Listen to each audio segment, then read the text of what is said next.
Today we're reading the book Getting Dressed, and we are going to touch the words as we read. That is called tracking the print. Getting Dressed. Here's our cover. Here's our title page. Listen. Watch as I touch the words. I put on my underpants.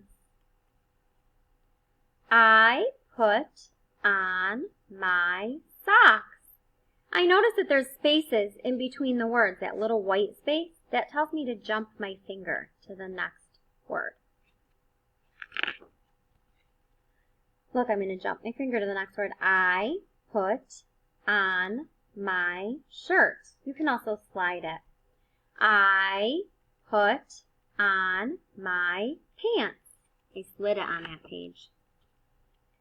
I put on my shoes. I put on my jacket. And I know that's jacket because it's J is the first letter, and that is a picture of a jacket.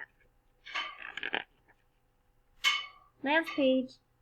I put on my clothes.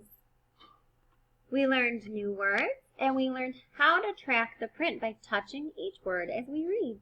Your turn.